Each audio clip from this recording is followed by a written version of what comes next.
falls under natural outdoor light is moon and starlight.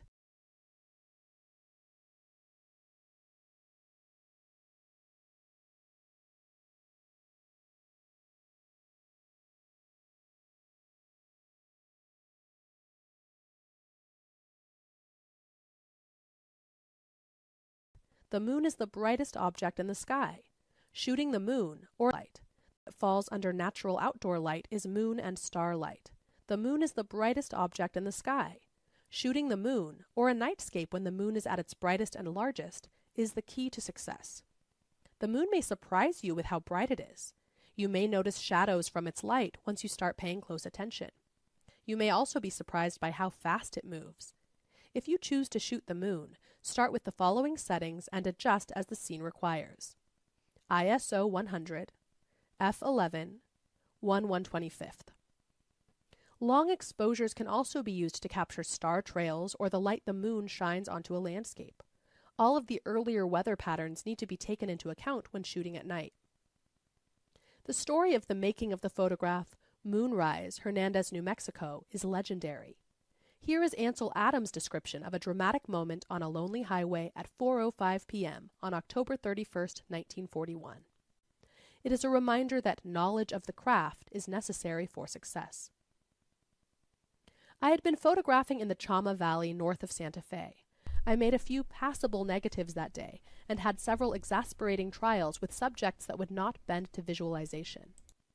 The most discouraging effort was a rather handsome cottonwood stump near the Chama River. I saw my desired image quite clearly, but due to unmanageable intrusions and mergers of forms in the subject, my efforts finally foundered, and I decided it was time to return to Santa Fe. It is hard to accept defeat, especially when a possible fine image is concerned, but defeat comes occasionally to all photographers, as to all politicians. Hey, what's up, Pony? And there is no use moaning about it. We were sailing southward along the highway, not far from Espanola, when I glanced to the left and saw an extraordinary situation, an inevitable photograph. I almost ditched the car and rushed to set up my 8x10 camera. I was yelling to my companions to bring me things from the car as I struggled to change components on my Cooke triple convertible lens. I had a clear visualization of the image I wanted, but when the Raton number 15 G filter and the film holder were in place, I could not find my Weston exposure meter. The situation was desperate. The low sun was trailing the edge of the clouds in the west, and shadow would soon dim the white. Sundays is for procrastination. So I got these projects that are due today, and I'm waiting until today, the day of, to get them done. So I guess I'm spending some time listening to the classes and then taking the quiz, and then I got some photos to take and upload. So why not do it the day that's due, right? The filter factor of 3x was about 1 second at f32 with ASA 64 film. I had no idea what the value of the foreground was, but I hoped it barely fell within the exposure scale. Not wanting to take chances, I indicated a water bath development for the negative. Realizing as I released the shutter that I had an unusual photograph which deserved a duplicate negative, I swiftly reversed the film holder. But as I pulled the dark slide, the sunlight passed from the white crosses. I was a few seconds too late.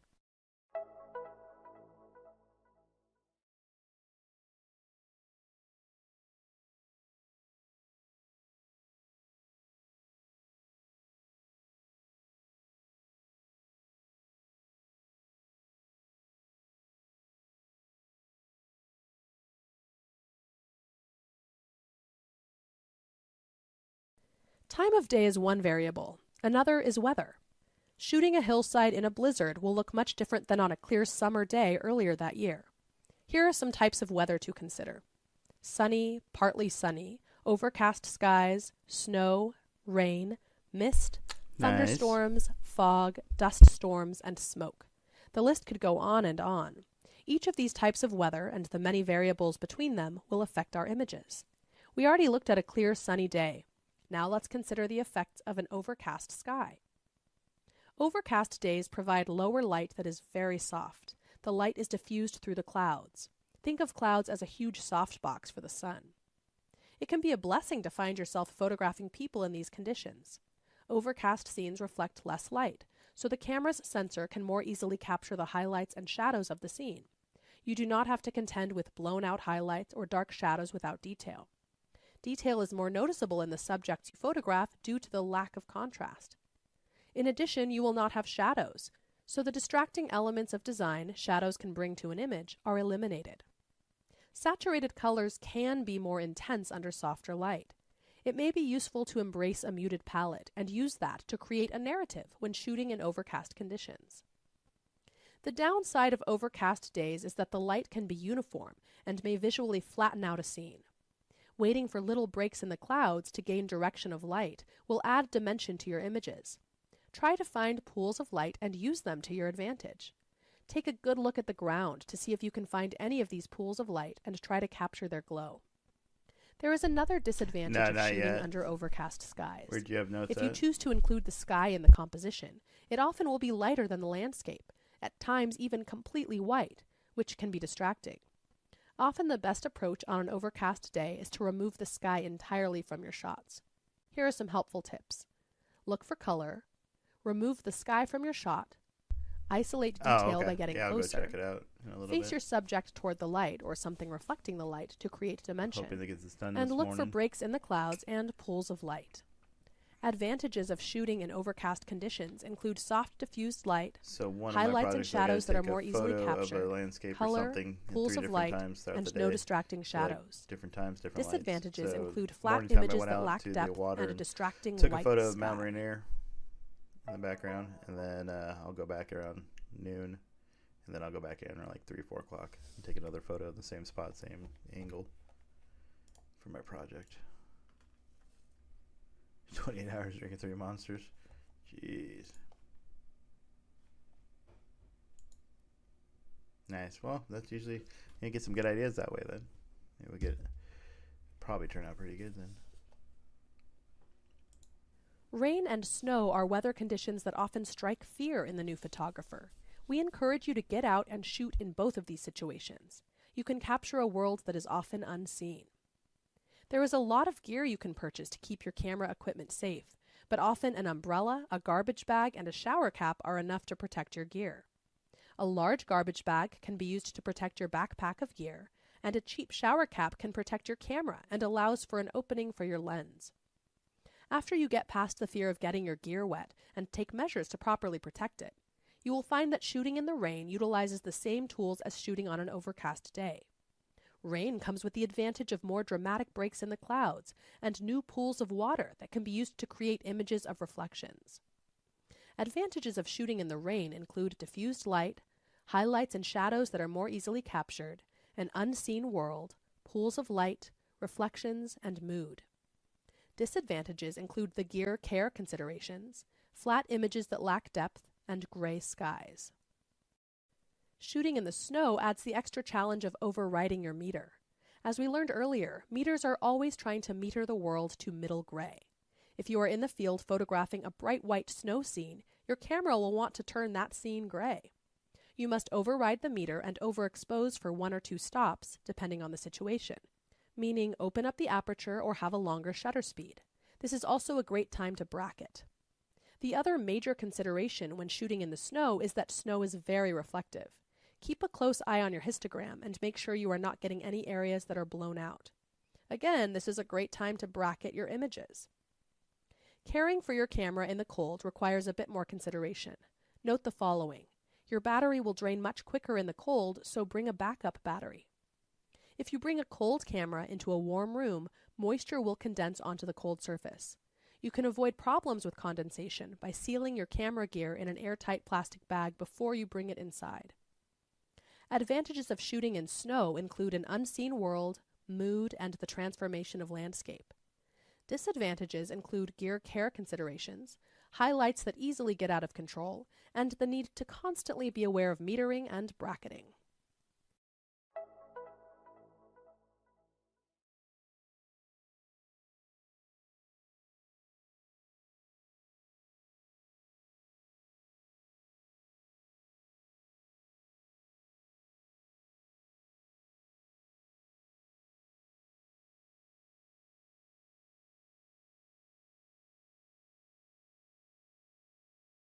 Alright, you are out for a Photo shoot on an overcast day, which is following a good strategy for capturing a good image. Look for color. Isolate to face your subject towards the light to create dimension. Look for breaks in the cloud. Let's go on. Submit.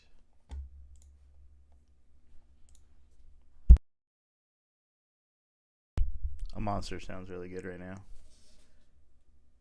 Nice and cold energy drink. Both fog, or mist, and smoke can be used as creative diffusers of light. Any substance that is in the air and provides a layer between the sun and the subject will diffuse the light, creating a nice soft light effect. You can find these conditions in nature or create them using a campfire, a diffuser, or a cigarette. Beginners often avoid photographing in fog and smoke, but keep in mind that these conditions can be used to greatly enhance your images. Sandra Cataneo Adorno shared her experience of shooting this day on Ipanema Beach in Rio de Janeiro, Brazil. The sea was very rough and the undertow was very strong. The bathers were hesitating to get into the sea. A thick mist hung over the beach and was colored by the light of the sunset. Advantages of shooting in fog and smoke include a dramatic mood, soft diffused light, enhanced light, and highlights and shadows that are more easily captured. The disadvantage is getting flat images that lack depth. See, that'd be cool to take some of those landscapes like that, like a landscape like this. It'd be kind of cool. Lack depth. But I think a lot of this, I feel like, is also post-production dramatized, like in Photoshop or Lightroom. But I guess if you get to the subject, you can adjust that. But I like the colors in this. It looks like a painting to me. And that's what part of my goal is to eventually, like, I can do all this dramatic stuff in photos, I think, but I'm trying to take this class more for get an eye for capturing images and setting up the frame, because that's where I'm kind of clueless as to foreground, background, the way things should be.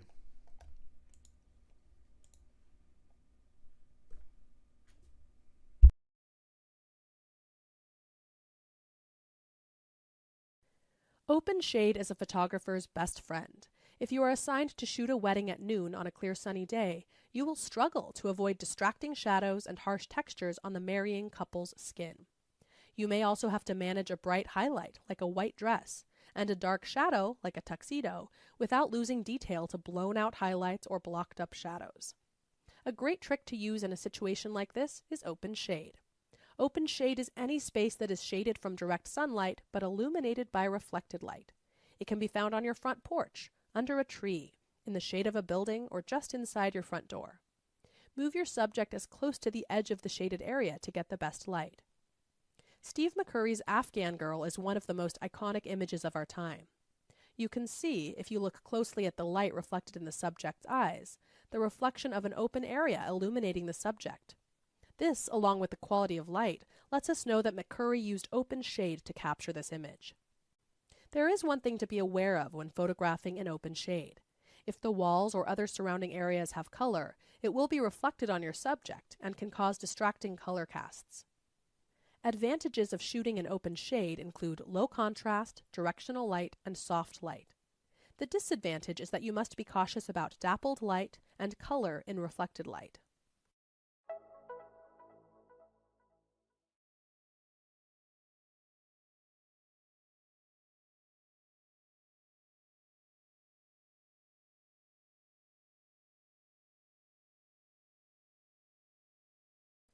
Let's once more revisit the notion of seeing versus looking, two very distinct methods of visual perception.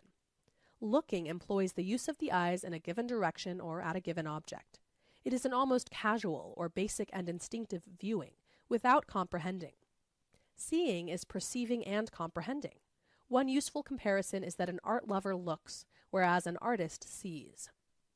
Now that you've had a chance to study some classic images, take some time to walk through your neighborhood and see instead of look. Do this at different times of the day, so you can get a feeling for the effect of different qualities of light in familiar locations. Leave your camera at home. Take only your eyes. Sometimes it's better to look and see without a camera, so that the technical aspects of trying to make a photograph don't distract you. After you have done this exercise, venture forth again with your camera to see what different types of light you can find and record. Remember that you can also use camera controls like the aperture and shutter speed to further modify the image.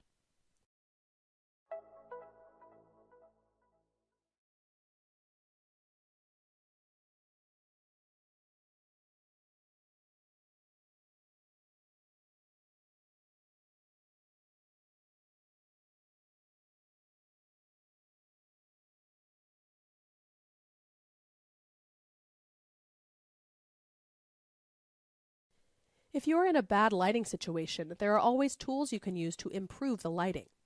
In future classes, we will explore using artificial light, but in the meantime, diffusers and reflectors can be invaluable. We discussed diffusers and reflectors in visualization, but let's do a quick review. Reflecting light onto your subject can add light to your image. This technique can be used to fill in dark shadows or to add direction to the light.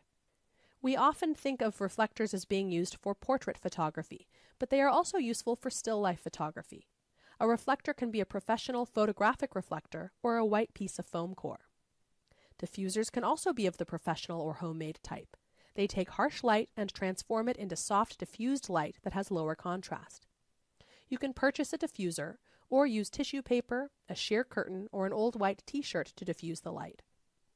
Other useful tools include apps that help you follow the light and know what to expect. The Photo Ephemeris is a tried and true app, but there are many out there that take the guessing out of the sunrise, sunset, and moon phases. These apps allow you to scout your locations and plan for the lighting.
Advantage of shooting on a rainy day. Utilizing diffused light, finding pools of light, reflecting reflections, none of the above, all above.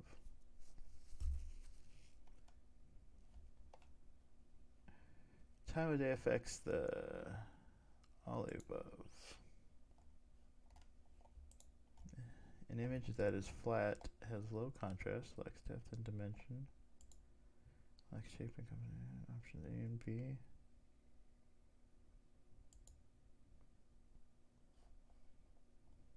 Alright. Which of the following does benefit photography in an overcast? Capture the highlights and shadows because the scene is lower. You can freeze faster because there's more light. No. You can create high contrast images. Highlights and shadows because the scene is lower. Alright. I'm going to fail this quiz. Landscape photographers often use blank and blank of morning light, warm and long show, or drama.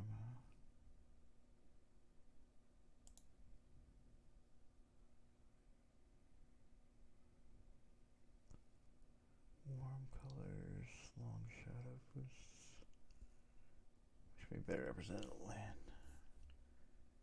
It's very dramatic, but is it low contrast and flatness? Let's take a look. Let's double check.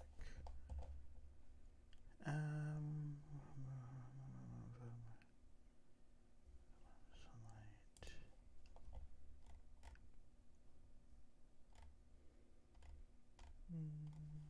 Fuck it, send it. If I fail, I got an A. I got an A in the class if I can afford enough. Yeah, 90%. Okay, 9 out of 10. I guess I get to keep my A. What did I get wrong? The photography of the moon. Oh, I didn't answer that one. I didn't even see that. Did I just skip that question altogether?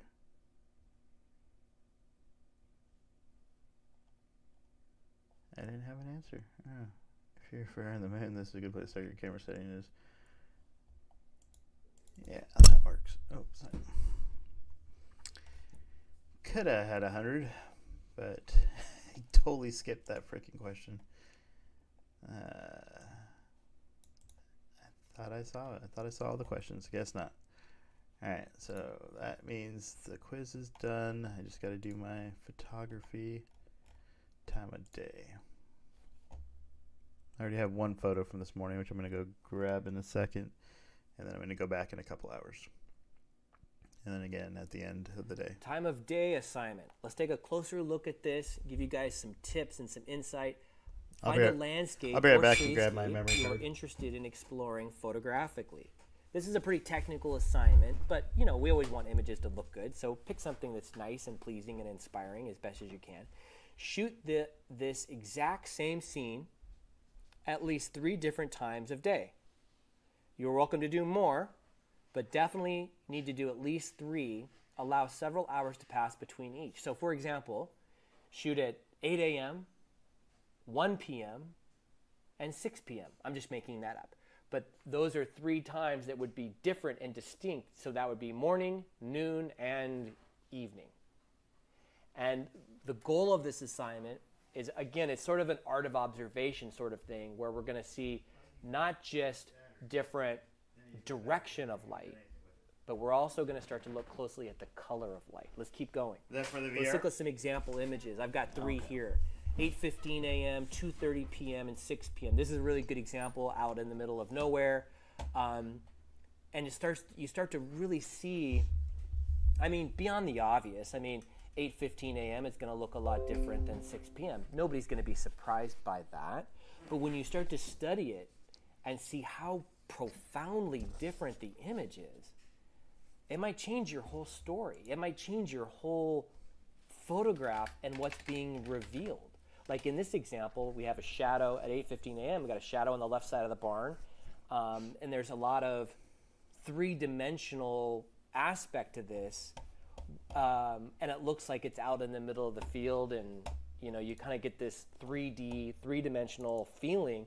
Whereas at 2:30, everything's just so directly lit from the sun above, you don't get the same kind of 3-dimensional feeling. And if that's a big part of your idea photographically, creatively, then you want to know that. So, you know, you hear people say, oh, the best photographs are shot, you know, early in the morning or in the evening. Well, it depends. It depends on what you're trying to do. If you're a landscape photographer, that's a big generalization. But if you're trying to use long shadows and warm color of light, you know, the light is warmer generally in the evenings compared to the middle of the day. So again, some of it is obvious, but when you start to study the scene, especially your own, that becomes pretty important and will help you make decisions about when you want to photograph. So then the next one's vertical, also in the middle of nowhere, blue sky.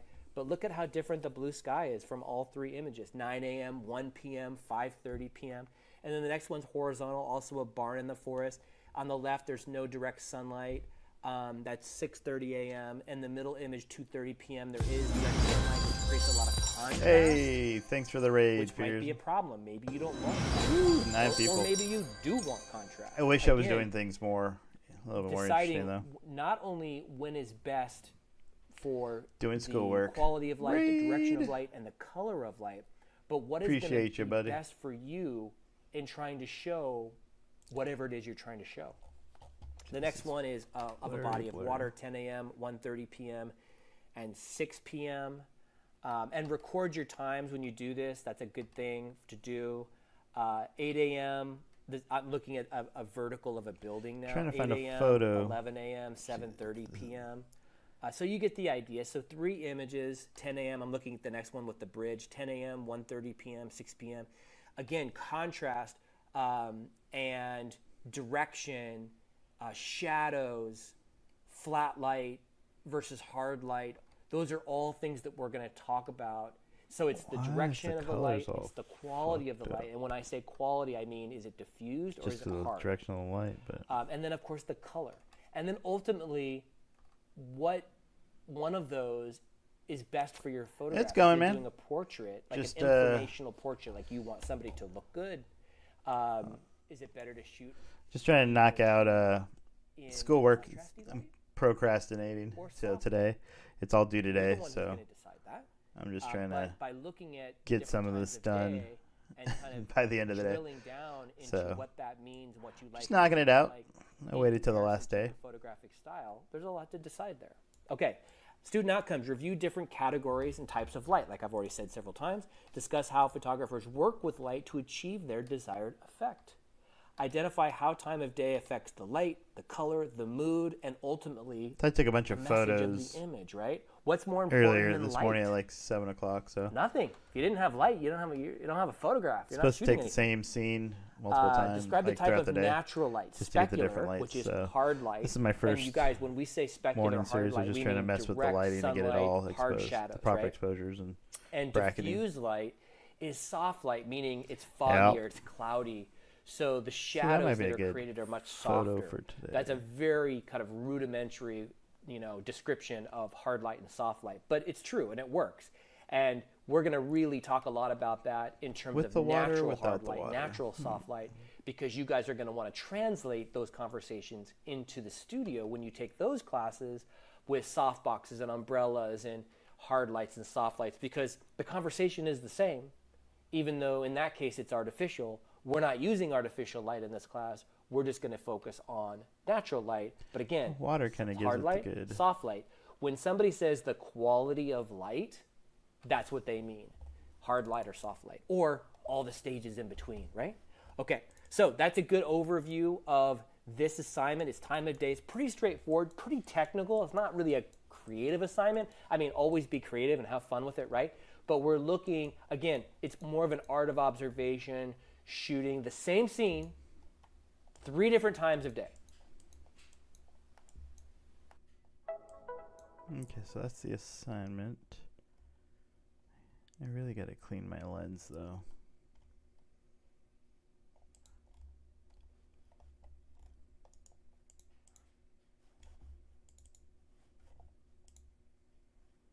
It's a little blurry though when I scroll in.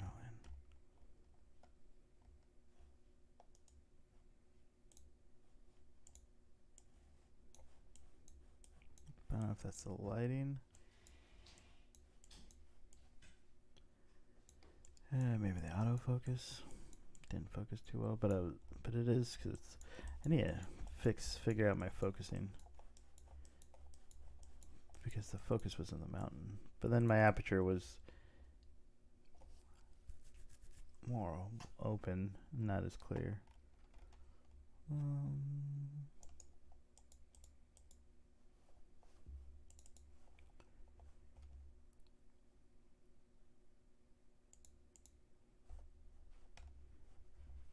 Beats this photo.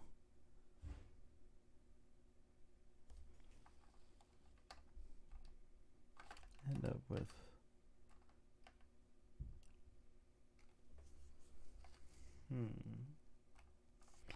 see, this is more darker shadows just because the time of day, because here's the sun, obviously you can see there.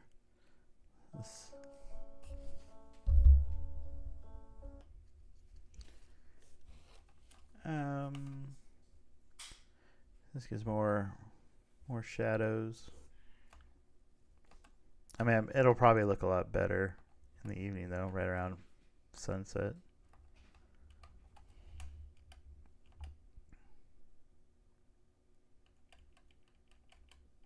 I think I figured what photo I want to use. These ones are not as clear though. They're not as sharp. But it could be the lighting, but see this one's not lighting, that's just blur. I have it on the tripod. But the thing with my lens is just so heavy that it doesn't hold up my camera properly to stay still, to avoid that little blur jarring with the lens that I had on. Let me see, but I think I just hate how blurry it is, but I think it's because I was focused more in here rather than focusing on the whole picture, because I couldn't have the aperture as high for the exposure wise. And then with me zoomed in, I had to have a higher shutter speed, which also played a part in the lighting.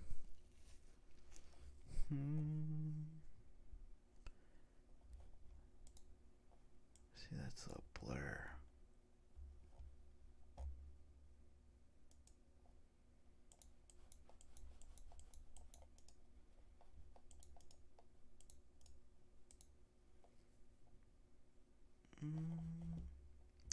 Let's see, I could probably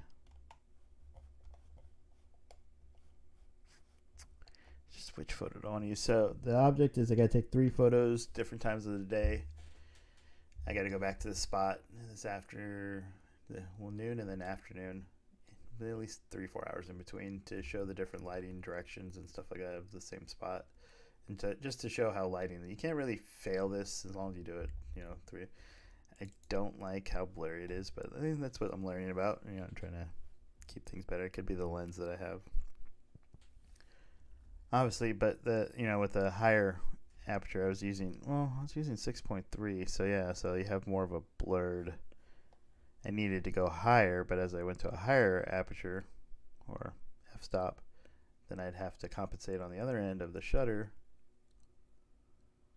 But yeah, it's just a whack balance.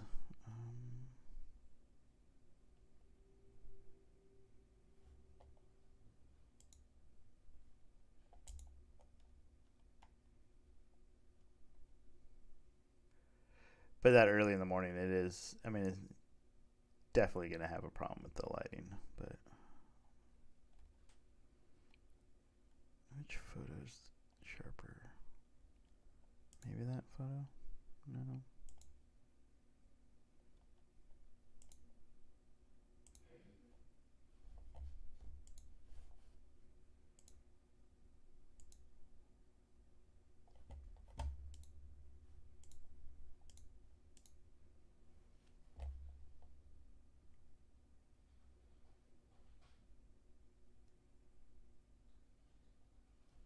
I just don't like how. I'm going to have to figure out this manual focus, because I have it on autofocus and that's just not working for me.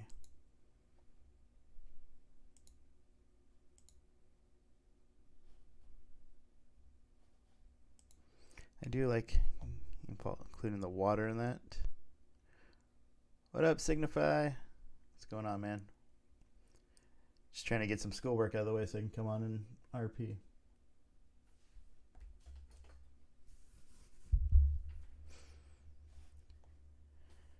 Let's see.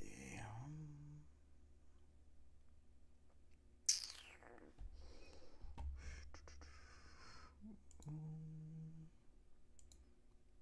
me save this photo so I can mess with, just for the sake of post-production. Which one do I want to do? I like the one with water, I guess, just because it's water.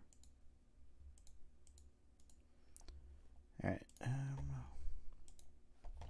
let's go ahead and export for class.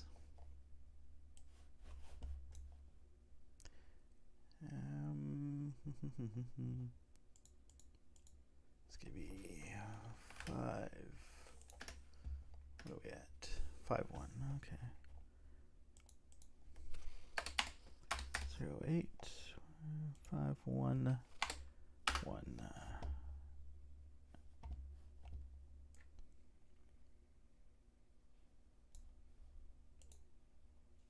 Alright, cool. So let's go ahead and see if we can duplicate. Lock 2-second monitor. Okay, cool. Let's go.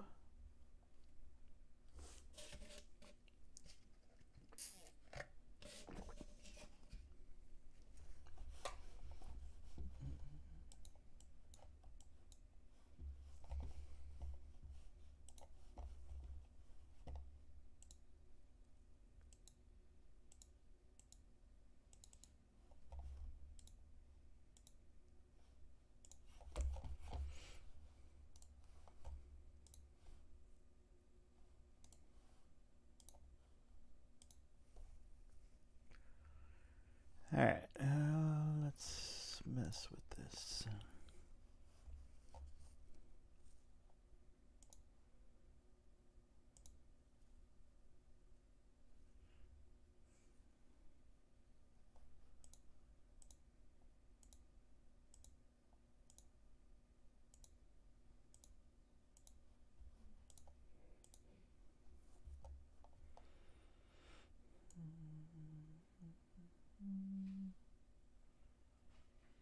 So that gets it blown out. When it's not blown out, and it's a lot of shadows.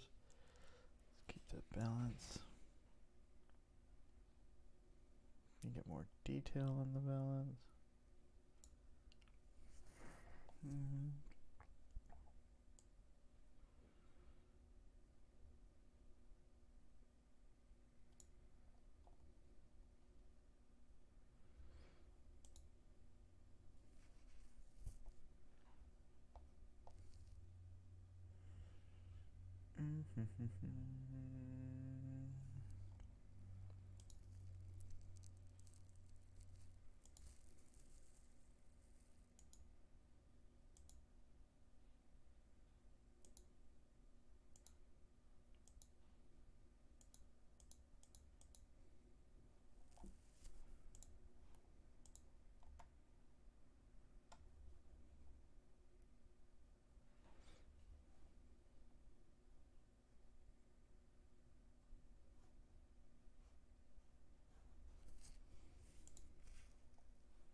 hit it, 'cause, yeah, when I look at my camera, it looks clear, and then I bring it to my computer, and it's like, yeah, not clear. Oh, fuck, I really need to clean that sensor and that lens.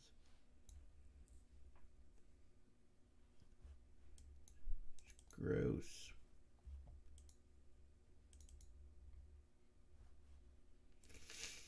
Let's see.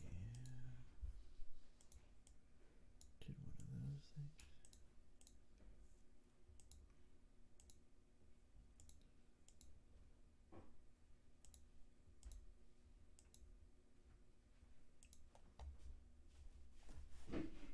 Alright, cool.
Here.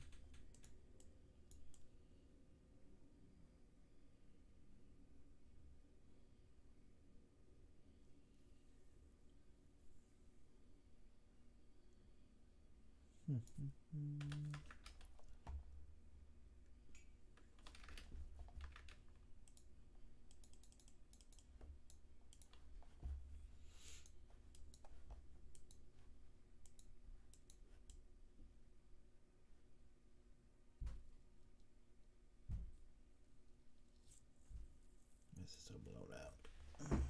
There you go. Well, maybe I'll spend the next. That's just my screen and not the photo, I don't think. I thought the spots were on my screen. That's just my dirty monitor. Okay, that's good to know.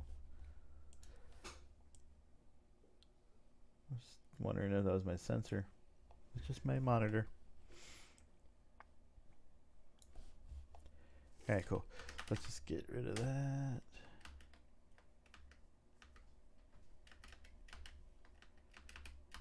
Green limited shift, okay. Stick that. Alright, so I'm gonna go retake the photos later. Alright, let's get back to the other class. Now I gotta do my other class and then take the quiz, and I'll be done after taking photos.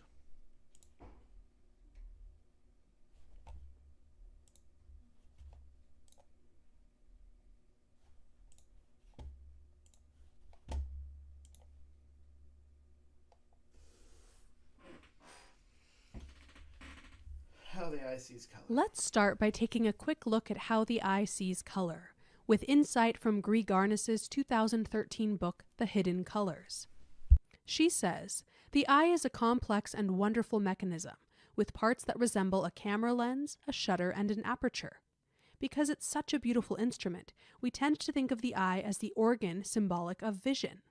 But the true organ of vision is not the eye, but the brain. The eye functions as an external extension of the brain that serves to identify the basic light stimuli. Color vision is triggered when reflected and transmitted light of certain wavelengths hits the eye, and this sets off a process that results in a color sensation in the brain. The brain then goes through a complex interpretation in order to present us with a subjective experience of shape, light, and color. Everything we look at is potentially color. It may be vivid or muted, even colorless, but to anyone who has spent time looking at dots and pixels, it is evident that even texture and shapes can only be conveyed through colors. Provided there is illumination, all of the subjects we surround ourselves with will simulate the eye because they reflect light. The aperture of the pupil, surrounded by the iris, expands or contracts from a minimum of 2 millimeters up to a maximum of 8 millimeters. Although the pupil and iris make quick adjustments to relatively small changes in light intensity, the major changes in luminosity adaptation occur in the retina and the brain. The retina has a network of 200 million layered and highly specialized receptors, called rods and cones, that receive and process the stimuli before sending it on to the brain. The tiny blood vessels of the retina are what we see in flash photographs where red eye occurs. The fovea, which is a small depression in the retina, specializes in acuity and contrast. Cone receptors are more than 4 times more sensitive to light than rod receptors. Cones are the main receptors for color and come in 3 types, each responding to a different area of wavelength: long, medium, and short. To simplify, this corresponds roughly to red, green, and blue. The signals received by the eyes are based on this trichromatic principle, where the 3 additive primaries RGB, or red, green, blue, can be mixed to any combination within the visible spectrum and add up to white light that is. If no wavelengths are received by the eye, we see absolutely nothing, just total blackness. Light is the visible part of the electromagnetic spectrum. Electromagnetic radiation in the form of oscillations in an electrical field, that is, waves, stimulates the eye to see color, but only in wavelengths ranging from 380 to 750 nanometers, the distance required for one cycle in a wave. The peak sensitivities of the 3 cones lie at 420 nanometers for blue, 530 nanometers for green, and 565 nanometers for red. Non-visible parts of the spectrum, such as ultraviolet rays, infrared, microwave, television, and radio rays, lie outside this range. The sun itself is so brilliant that it can completely overwhelm our ability to make color judgments. To compensate, the eye's lens is veiled by a yellow pigment, which filters out short wavelength light, less than 450 nanometers, and acts as a UV filter. This causes us to be less discriminating in our perception of the yellow range. This veiling of the lens thickens progressively as we get older.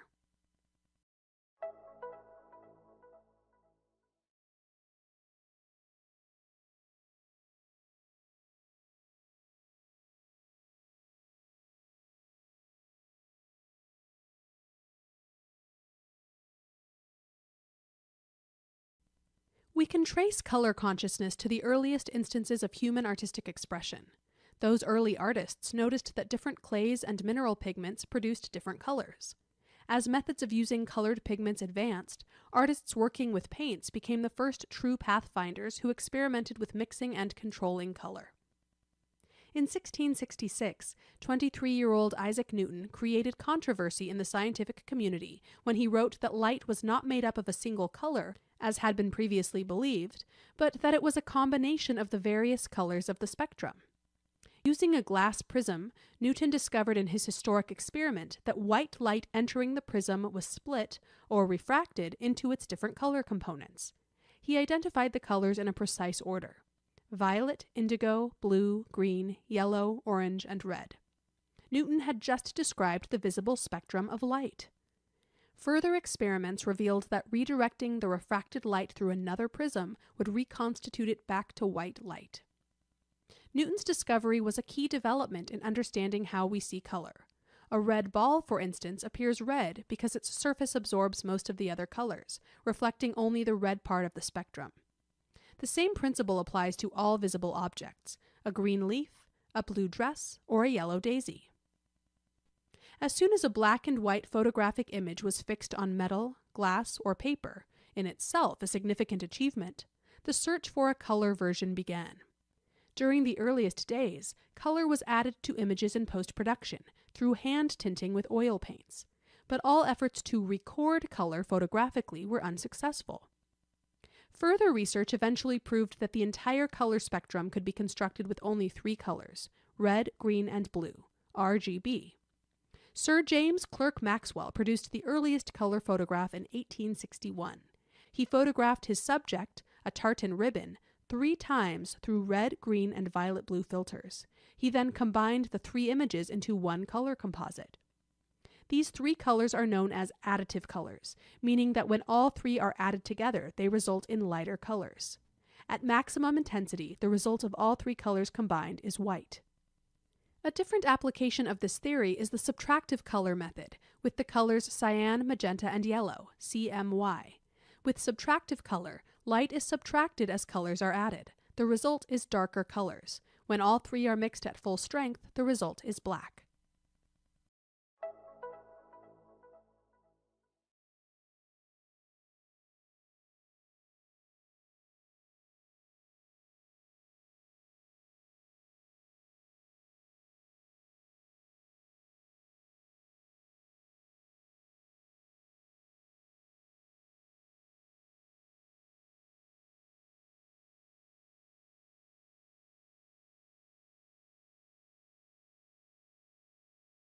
Most artists understand basic color relationships from the format of a color wheel. A color wheel displays colors in a systematic fashion, according to the order of the visual spectrum. Newton believed that all spectrum colors were linked, and his ideas formed the basis of the color wheel we use today. The wheel can be analyzed using 2 kinds of colors, additive and subtractive. Red, green, and blue are the 3 additive primary colors of light, and they correspond to the color receptor cells, or cones, in the human retina. As you combine additive color wavelengths, the resulting color becomes lighter, and at maximum intensity will eventually result in white. The additive color model is often referred to as RGB. Here is a breakdown of the color relationships. Blue plus green equals cyan. Green plus red equals yellow. Red plus blue equals magenta.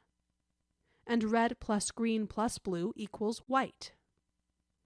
Cyan, magenta, and yellow are the 3 subtractive colors. As such, the subtractive color model is often referred to as CMY. As you combine subtractive colors, the resulting color becomes darker, and at maximum intensity will eventually result in black. Here is a breakdown of the color relationships. Cyan plus magenta equals blue. Magenta plus yellow equals red. Yellow plus cyan equals green. Cyan plus magenta plus yellow equals black. This image shows the results you actually see when white light is reflected and other colors are absorbed or subtracted from the mix. As children, we are generally taught to think of color mixing in subtractive terms. To most people, the additive way of thinking about color can take a bit of getting used to. The additive color system, RGB, is defined in terms of light. It is the color model used for film, computer, television monitors, and projected light-based presentations. Subtractive color, CMY, is equally important with regard to the overall RGB color wheel, but less significant in the beginning stages of photography. CMY becomes increasingly important when photographic reproduction is introduced. For example, ink on paper is often a combination of CMY and black ink, otherwise known as K. Did you ever wonder why RGB and CMY are always presented in that order? In the graph shown here, notice the relationship of red to cyan, green to magenta, and blue to yellow. One color is complementary to the other.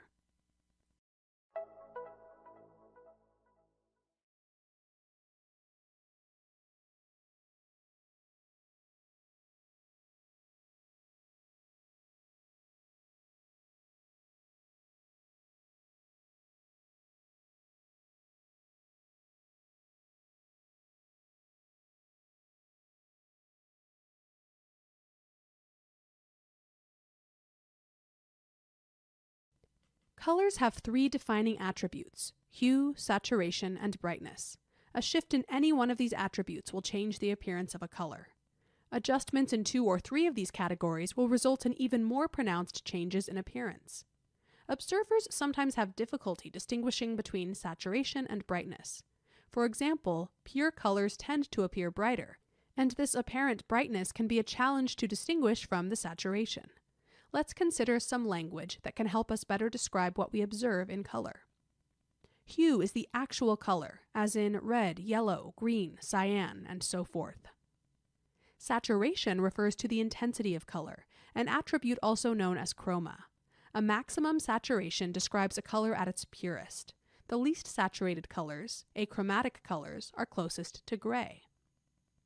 Brightness refers to the psychological experience of the luminosity of an object, that is, how light or dark a color appears. Each color has its own inherent brightness. At full brightness, you will experience more intensity of the color.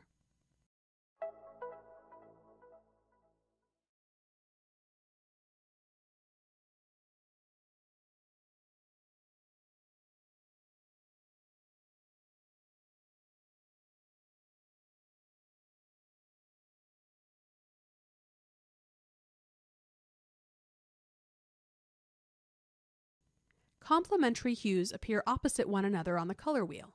This sounds simple enough, but it becomes more complex when combining subtractive and additive primaries into a single wheel.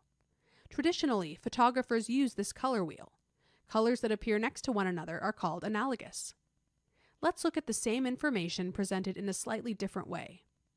If you've ever attempted to correct color in imaging software, like Lightroom or Photoshop, you've likely seen complementary hues in the form of sliders. If your image is too green, for example, you would move the slider toward the magenta end to neutralize or decrease the amount of green.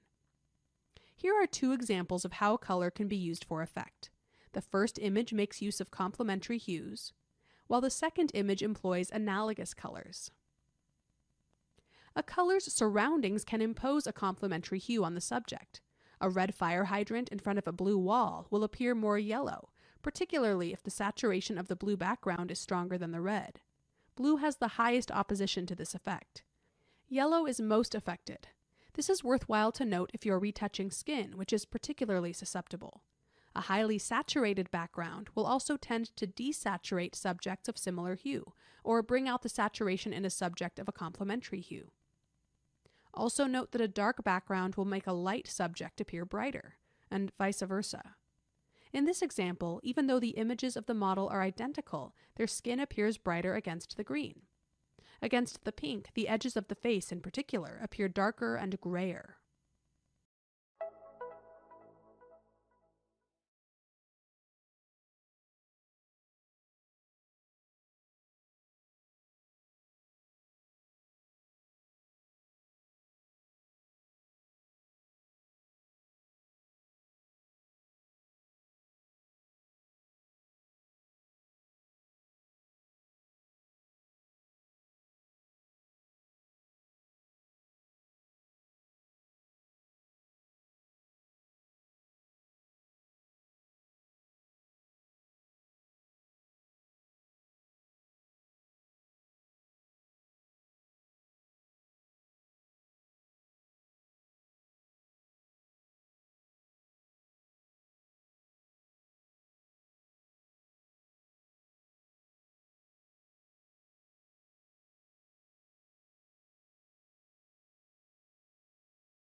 Color temperature, from a technical photographic perspective, can be measured scientifically in Kelvin units, represented by a capitalized letter K, with the Kelvin scale used to indicate the balance of colors in light. Hue, saturation, and brightness are all measurable in terms of color temperature. Color temperature can have a psychological impact. It may affect mood by creating warm or cool feelings in the image. Generally speaking, in a scene, reds and yellows evoke warm feelings, while blues and greens evoke a much cooler feeling. Color temperature, from an aesthetic perspective, can be used to express emotion visually and create impact. For example, monochromatic images, that is, images that are predominantly of one tone, tend to have a strong emotional impact as an effect of color temperature.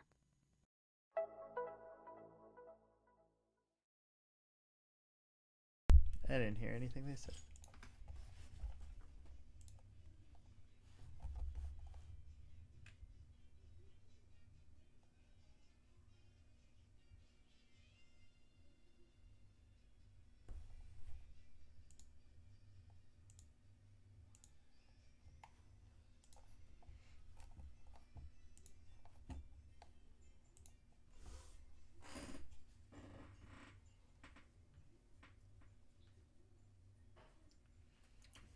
The human eye is an amazing organ.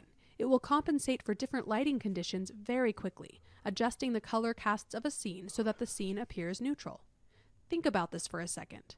When you walk from a sunlit parking lot into a building with fluorescent lights, you don't see a sudden shift to an ugly greenish light. That's because your eyes work to maximize the neutrality of the color spectrum. Digital cameras usually have a white balance feature that evaluates the overall color of a scene and selects the optimal white balance, whereby a truly white object will appear white. Once it identifies a white point, it uses this information to correct other color casts created by the light source. This feature does a good job most of the time. However, cameras can certainly be fooled, especially if your image is dominated by one color, or if the light source is out of range of the built-in auto white balance or AWB parameters. Strong tungsten lighting, for example, will still have an obvious warm yellow cast. Your digital camera will allow you to override an automatic white balance selection by instead choosing a white balance preset that represents a specific type of lighting. Typically, these are settings for use in sunny, cloudy, shady, fluorescent, or incandescent or tungsten lighting situations. Digital cameras also feature a custom white balance option.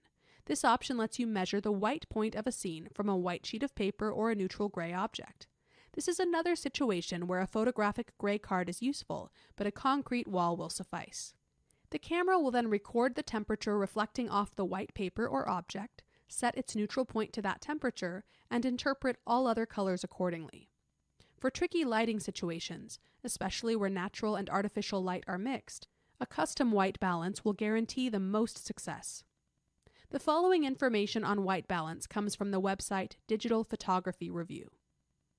Your camera's white balance tools remove unnatural color casts so that objects that appear white in person are rendered white in your photo. Proper white balance has to take into account the color temperature of a light source, which refers to the relative warmth or coolness of the light. Our eyes are very good at judging what is white under different light sources. However, digital cameras and color film often have great difficulty. An incorrect white balance setting can create unsightly blue, orange, or even green color casts, which are particularly damaging to portraits. Performing white balance correction in traditional film photography requires color correction filters for each lighting condition, whereas with digital media, we can rely on the camera's computer. Nonetheless, understanding digital white balance can help you avoid color casts created by your camera's limits, thereby improving the quality of your images in a wide range of lighting conditions. Don't think I paid attention to any of that.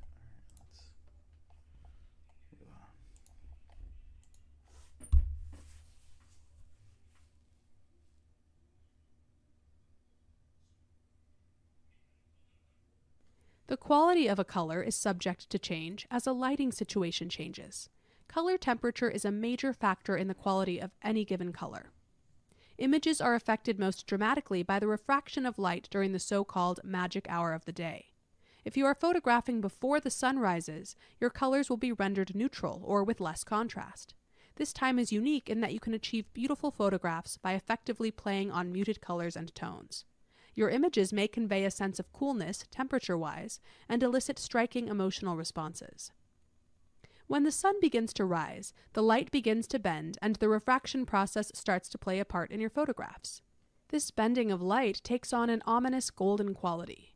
Your shadow areas may be significant at this time of day because, as the sun has not yet reached them, they will still feature a blue cast. As the sun rises throughout the morning, you will see greater contrast in colors. When the day reaches noon, especially in the summer, the light is at its highest level of contrast. At noon, the sun is directly overhead, causing shadow detail to be at a minimum and contrast to be at a maximum. This will directly affect the color in your photographs. When the sun begins to set, the color in your scene will begin again to take on that red, warm hue, providing an abundance of color opportunities. At this time of day, shadows tend to stretch out and create an opportunity for interesting images. Keep in mind that when light is lower than a 45-degree angle, you begin to achieve greater texture and detail in your subject matter. You may use this to your advantage. When the sun has set and there is residual light left in the sky, you may choose to shoot with longer exposures to achieve glowing effects. The small amount of color left in the sky, contrasted with the lower light in the foreground, can often create unusual and unexpected image opportunities.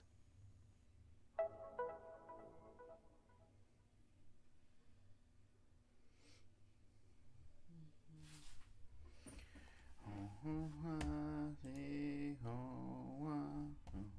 cast.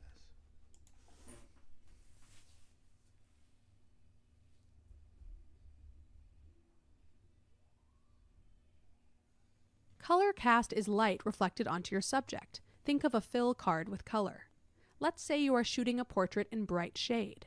Sunlight, which is not directly hitting your subject, bounces off a red brick wall and casts a warm red light onto your subject.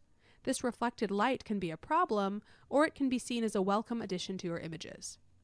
Depending on the circumstances, reflected light may serve as an added color variable, making the scene that much more interesting. The additional color may be perceived as an additional emotional element because color often evokes a sense of warmth or coolness. Another consideration is that color will create a sense of depth. You may use this to effectively achieve a greater or shallower sense of depth than your scene. When creating images, it is up to you to imagine what the scene can be. Taking advantage of seemingly unwelcome color additions, such as color casts, will go a long way toward creating unique and interesting images.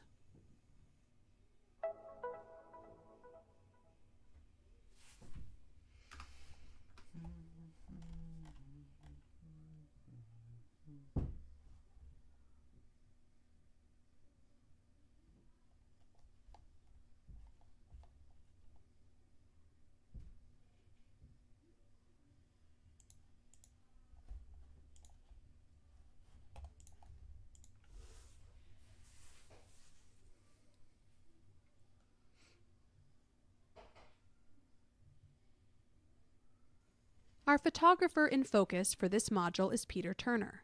Turner is a master of color. As you hear his profile and review his images, consider what color is adding to his images. Consider if the colors were less saturated or the color temperatures were shifted. Please listen to the following information about Turner from the Open Shutter Gallery. Pete Turner was born in Albany, New York. An early interest in chemistry led him to a lifetime fascination for photography and a great affinity to color. He graduated from the Rochester Institute of Technology. In 1967, the Metropolitan Museum of Art exhibited Turner's most controversial image of the time, the giraffe. The red giraffe illustrated his growing interest in treating color as a graphic element. Since then, Turner has relentlessly pursued his uncompromising thirst for bold color and composition to achieve his extraordinary vision. His work is exhibited worldwide. His photographs are in the permanent collections of major museums, including the MEP in Paris, the Tokyo Metropolitan Museum of Photography, and ICP in New York. George Eastman House International Museum of Photography and Film in Rochester is the depository of Turner's life work, and where he was most recently honored with a one-man show, Pete Turner Empowered by Color, that went on tour as well. Turner's passion for photography has brought him innumerable awards from various design groups and photography associations, including the Outstanding Achievement in Photography Award from the ASMP. In 1986, Harry Abrams published his first monograph, Pete Turner Photographs. His second monograph, Pete Turner African Journey, is the visual diary of Turner's adventure in Africa, which began with his first journey in 1959 from Cape Town to Cairo. His latest book, The Color of Jazz, is a comprehensive collection of his memorable and provocative jazz album covers that have become legendary. Pete Turner is best described in the words of A.D. Coleman: a dramatist's sense of event, intense and saturated coloration, and a distinct, if indescribable, otherness are omnipresent in Turner's images.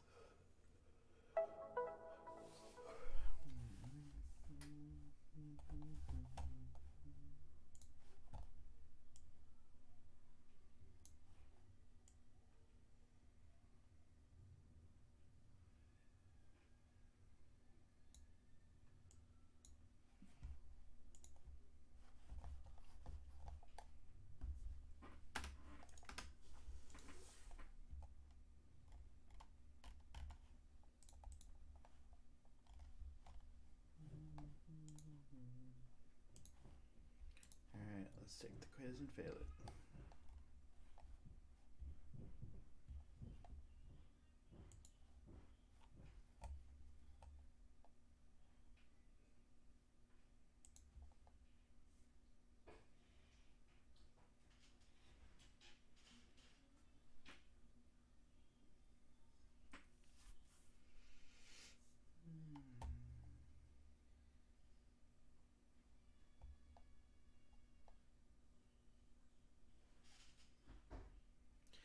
Flowers mentioned because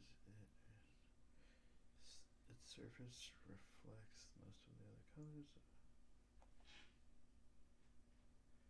affecting them.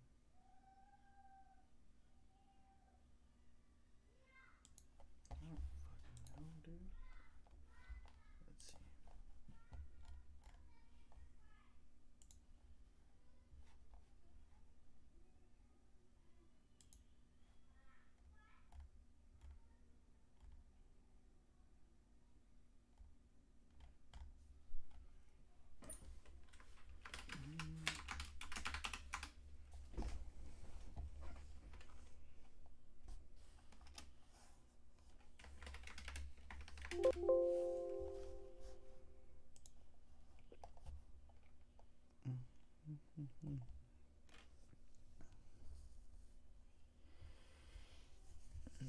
About to fall asleep.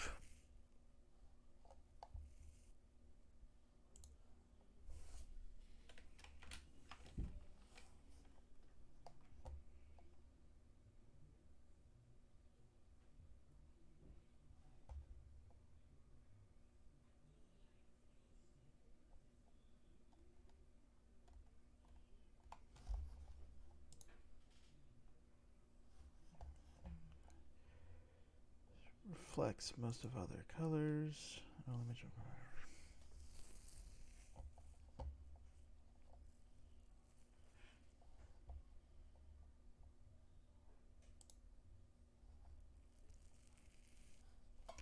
Hue should be chroma.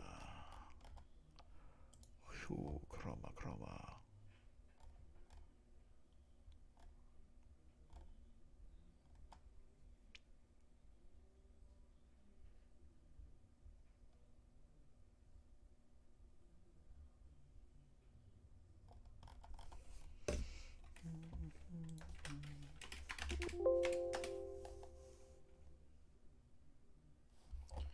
What's the question? Brightness and saturation. Hue.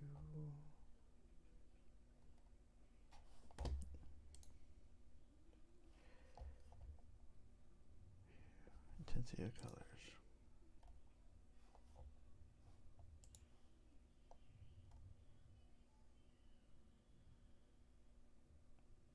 Saturation is chroma. Okay.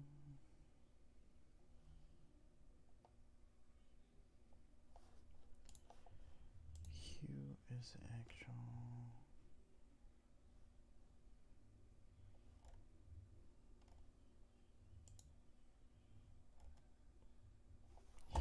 actual color.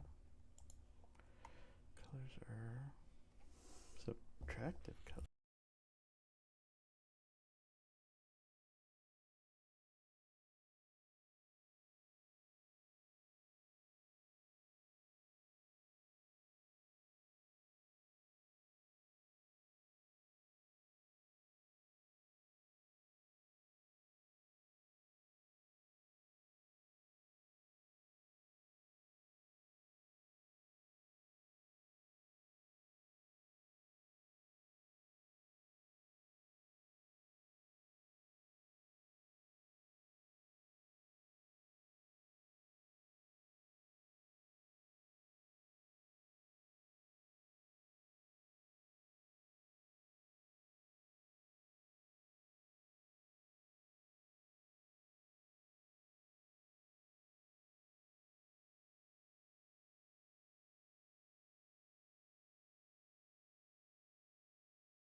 No, I'm not muted. You're muted. Yeah, I was muted. My bad. Yeah, I was saying part of my assignment is to critique, but the problem is I just noticed that there's already 2 here. Damn it. So I got to get rid of these comments. Let's find someone else to critique. So got to critique 2 people to get credit, and then also let's see what else there is out there. But I do love that photo with the paint off the flower. It's a good contrast. Let's see.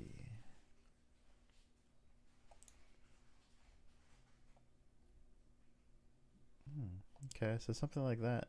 Something as simple as that. I might have to do that instead of just doing my daughter. That might be a pretty good thing. Okay. We'll just go off of Corey's here. Let's go. Should be simple enough.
I love how these photos are bright and run and work well together.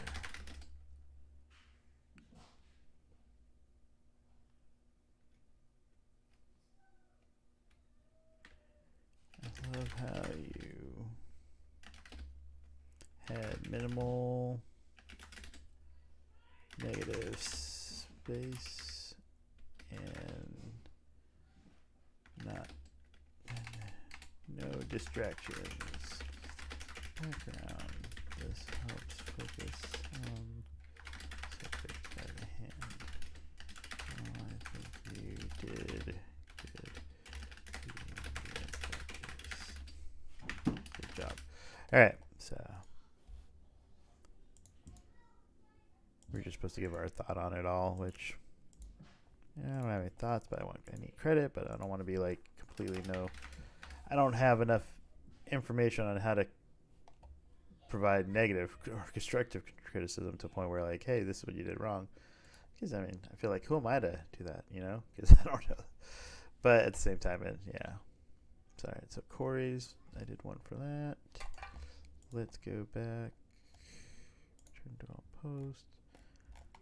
Corey. Let's look at Michaela.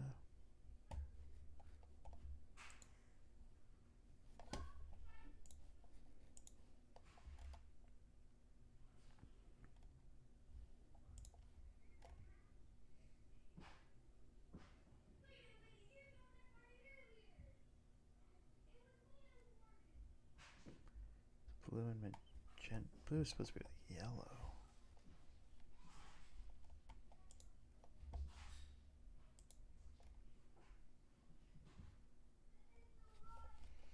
Hey, I guess I could give 500K. Get you to quit your job.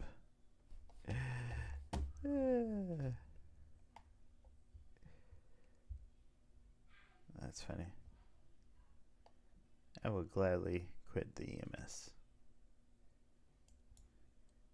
and focus on Edna. Let's see.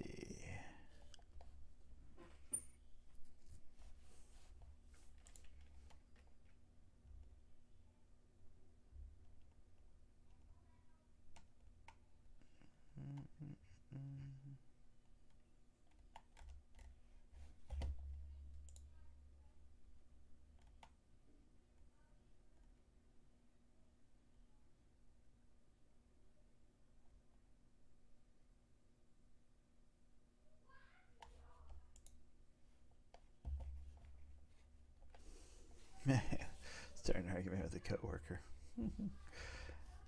Granted, this is all in game for FiveM, so if you use it now, just waste it. Gotta use it while I'm in game. All right. Let's see.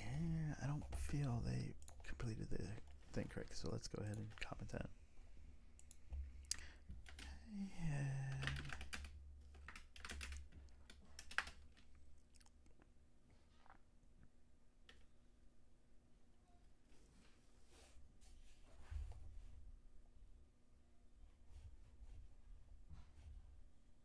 That's why we can't trust the ops.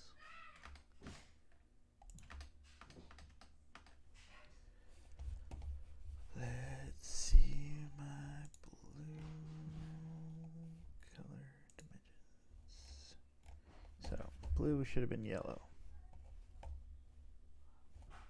Is there red or green in there? Red, green, no. Okay.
Is it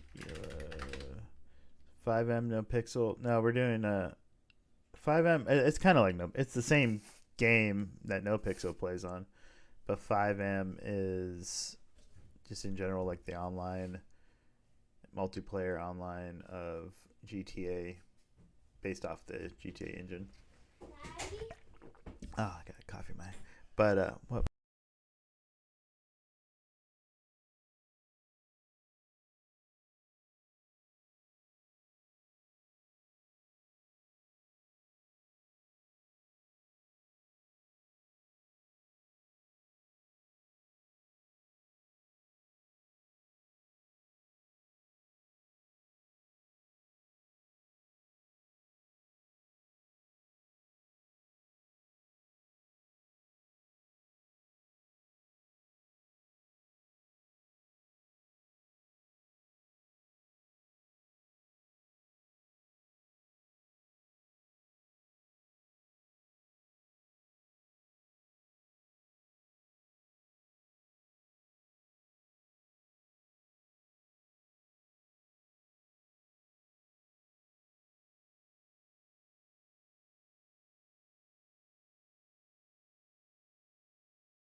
I keep hitting that with my chin because I got the mute right on the top. But yeah, say I got all the way to this morning to take my photo. I got done sunrise right before sunrise was coming up, set everything up, got all the way there, set everything up, and then when I went to go take the photo, realized I didn't have my memory card. My memory card was in my computer.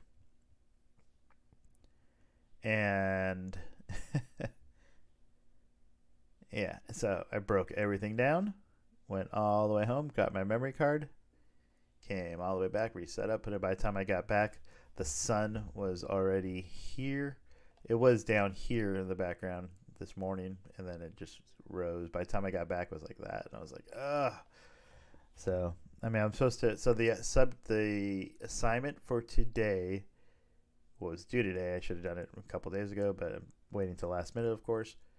Is to photograph the same subject or same scene, landscape, 3 times throughout the day, or one, like in the morning, a couple hours go by, go in the afternoon, and then one evening. So I am doing this so my photo that I'm doing is going to be that one. So I'm taking this photo.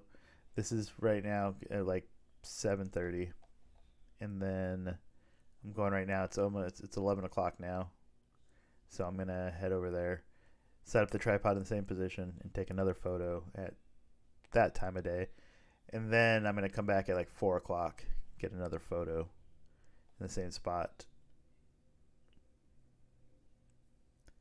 Yeah.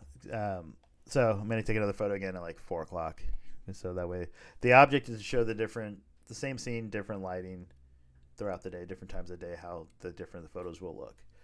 So that's where I'm at with that assignment. I'm going to go do that right now, and then I'm going to have to go photograph the complementary colors and all that, so RGB. So I'm going to do I want to do like red and cyan.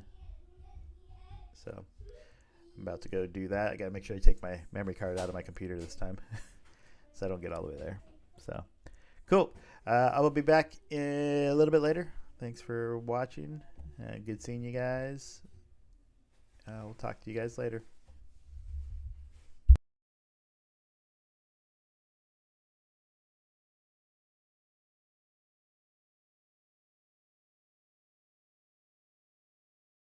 $23 terabyte. Jesus, I need something that big. I have 5